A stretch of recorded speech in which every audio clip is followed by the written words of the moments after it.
Next part is the effective stress and seepage analysis. The seepage means that the flow of water through the soil pores. So until now, when we saw the effective stress, we assumed that the water is in hydrostatic condition. It means that no flow of water is taking place. So now if we take that water is also flowing through the pores, which is usually the case in the case of groundwater, so water will be flowing. So what will be its effect on the effective stress of the soil, that we have to see now. So when the water is flowing, in that case the total energy head is given as datum head plus pressure head plus velocity head. In case of soils, we take that flow is laminar, and when flow is laminar, velocity of flow is very less, and so the velocity head is also very less compared to the other two. So the velocity has is assumed as 0. The total head remains the sum of datum head plus pressure head, and if there is some head loss is also taking place, then total head will be equal to datum head plus pressure head minus head loss up to that point. So let's understand it with this example. So the head loss in soil, when flow takes place through the soil, so head loss is there due to friction between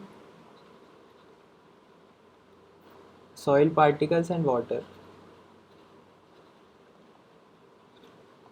That is also known as viscous friction.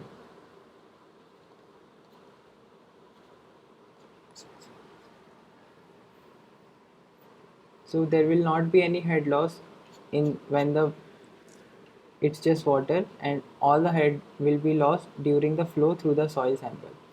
So this part here is water, and this red one is soil, and the flow is taking place from this point to this datum point, which is the bottommost point. We are taking it here as datum. So flow is taking place from the top to the bottom.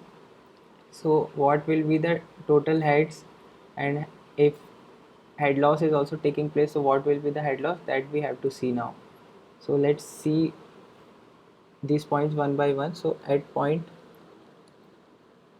A, total head is equal to pressure head plus datum head, but point A is in contact with the atmosphere, so pressure head here is 0, and datum head, so datum head is the height of that point from the datum, so datum head here is, that is AE. So AE is zero point 0.3 plus zero point 0.3, that is 0.6 meter, and pressure head is 0, so total head is 0.6 meter.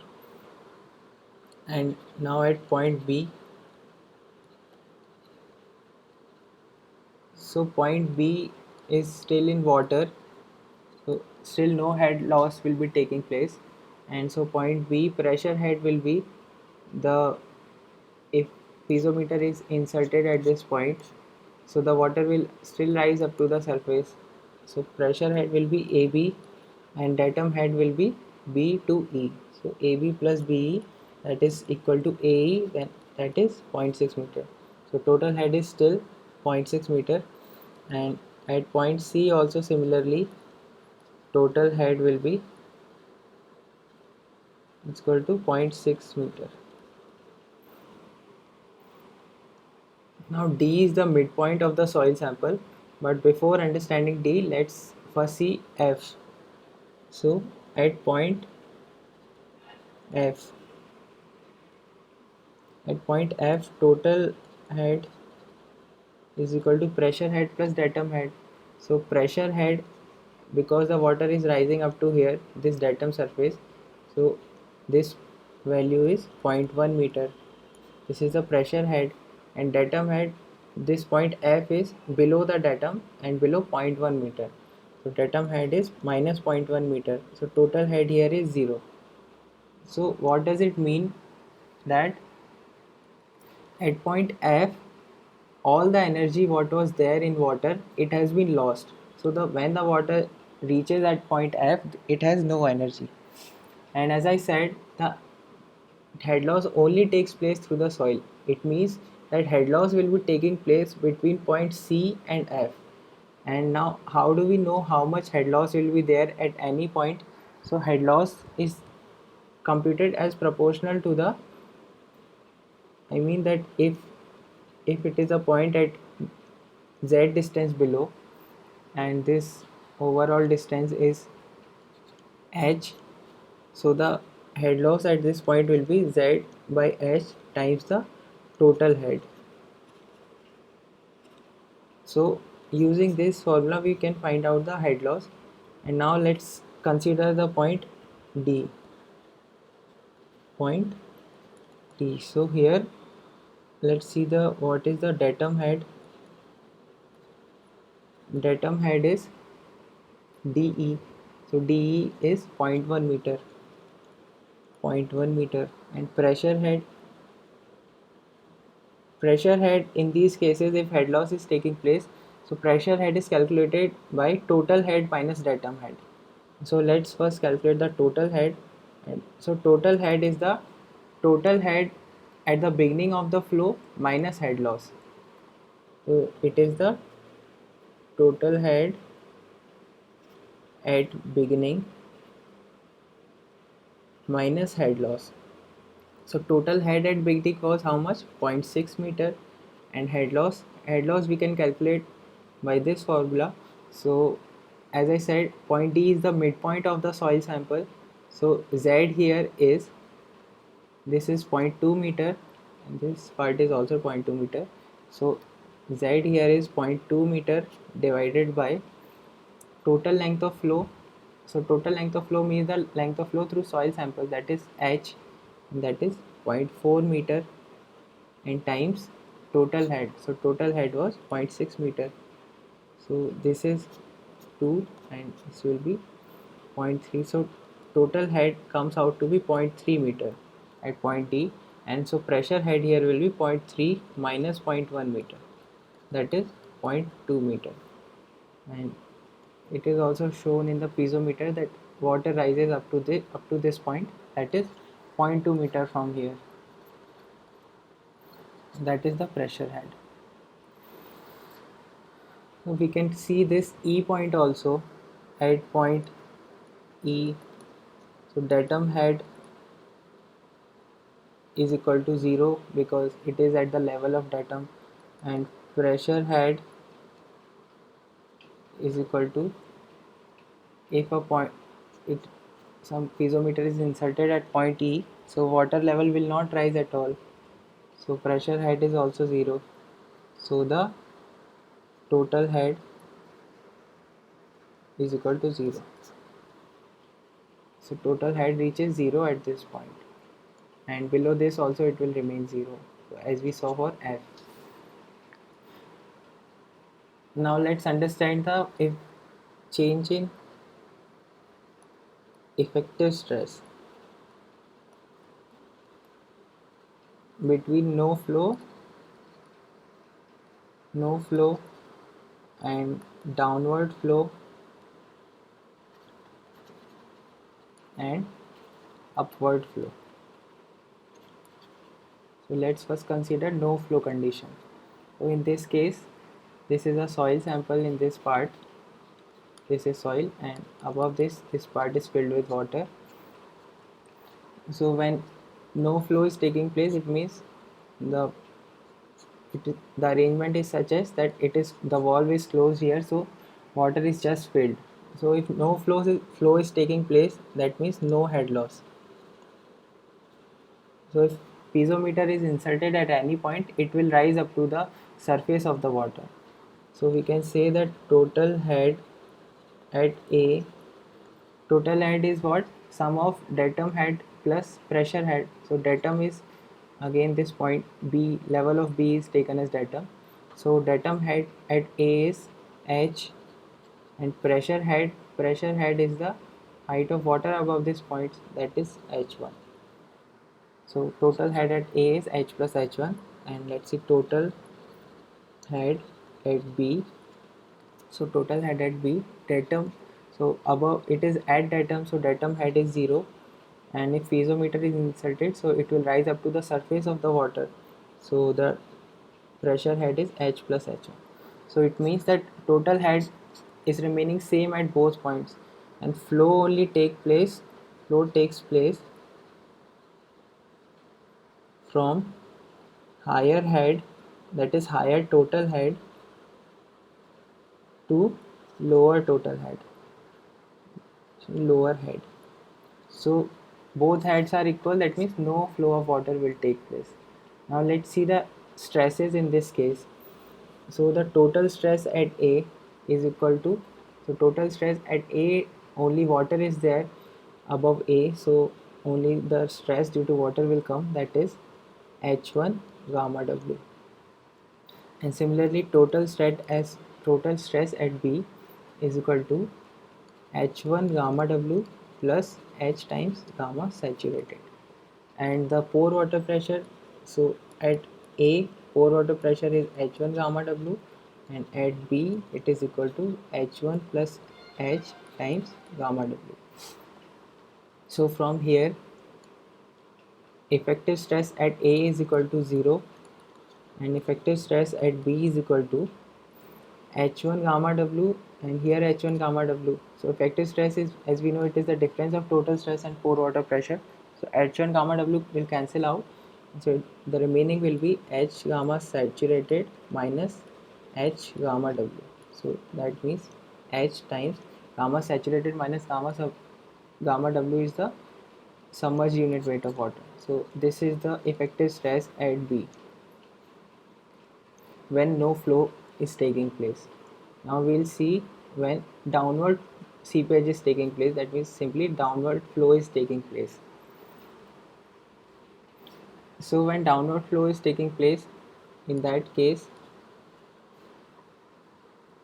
total head at A is equal to, from datum head is H plus pressure head is H1, and at B, so datum head is at B it is 0, and pressure head, so the water level, as we inserted a piezometer, it rises up to here when flow was taking downwards, because head will be lost during the flow. So this much is the head loss, and so the remaining pressure head is H plus H1 minus small h. So H plus H1 means this total height, and minus H, so we'll get this height. This is our pressure head. So in this case total head at A is more than the total head at B, so the flow will be taking place, flow from A to B means downward. So let's see what all will be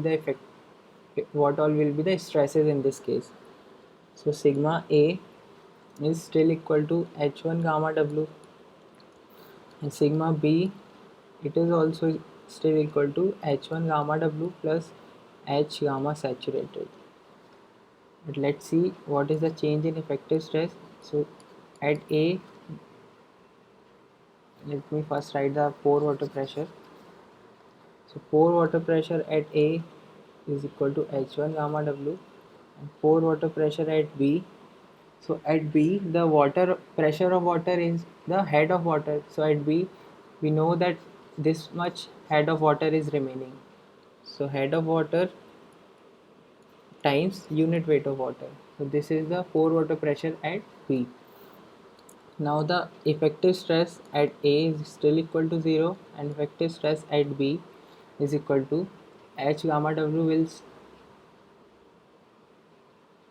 cancel out, H1 gamma W will cancel out, and H, so remaining will be H gamma saturated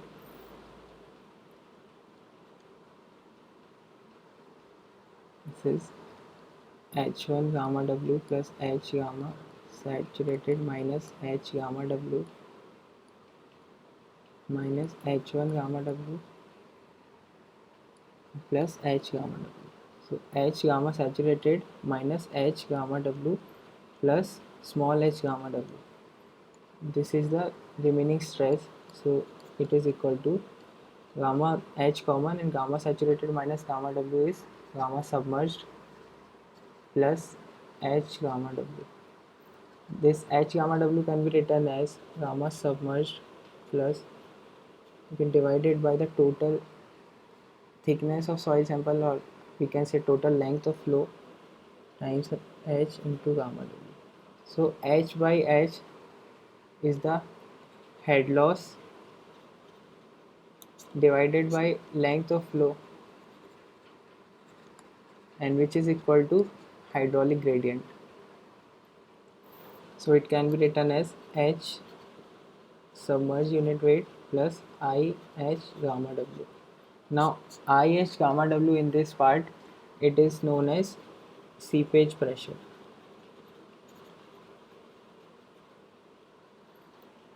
So if we compare the no flow condition and the downward flow condition, so in no flow condition we saw that effective stress at B was H times gamma submerged, and in downward seepage condition effective stress is H times gamma submerged plus IH gamma W. That means effective stress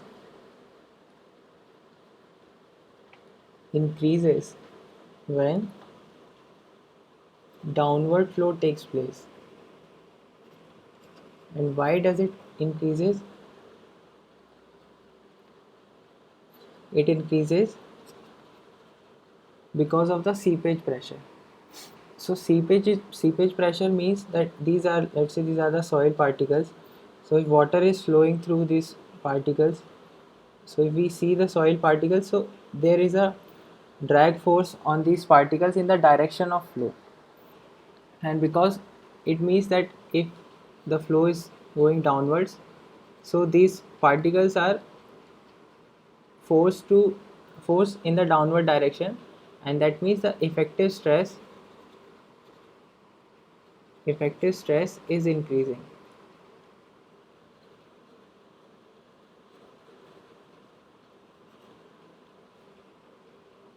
And that means if the flow is upward, then what will happen? Effective stress will decrease. That we'll see. So in the downward case, we can understand the effective stress increases. So how much is the increase? That increase is equal to the seepage pressure, or if we multiply it by the area, so that is equal to the seepage force. So let's first, before going further, let's see the upward flow case.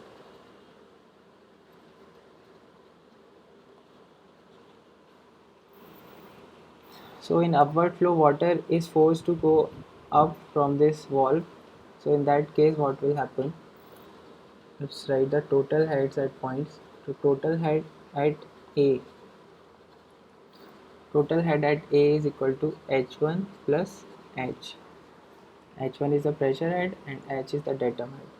And at B datum head is 0 and pressure head is equal to H plus H1, and plus, because this is going above in the piezometer, so this is H. Because flow is taking place upwards, so total head at B obviously will be greater than that at A. Or if we are first measuring the piezometric head, so from that we can see that total head at B is greater than total head at A, so flow will take place in upward direction. Now let's see what is its effect on the effective stress of the soil. So again, sigma A is equal to H1 gamma W, sigma B is equal to H1 gamma W plus H gamma saturated, and pore water pressure at A is equal to H1 gamma W, and pore water pressure at B is equal to H1 plus capital H plus small h times gamma W. So effective stress at B is equal to H1 gamma W plus H gamma saturated minus H1 gamma W minus H gamma W minus small h gamma W. So from here this will cancel out, and H times gamma saturated minus gamma W is gamma submerged and minus H gamma W. So it can also be written as H gamma submerged minus I capital H gamma W. So if we compare it with the no flow case, so in no flow case sigma V is equal to H gamma submerged, and so in this case the effective stress is decreasing by this amount. So when if seepage is in upward direction, effective stress decreases.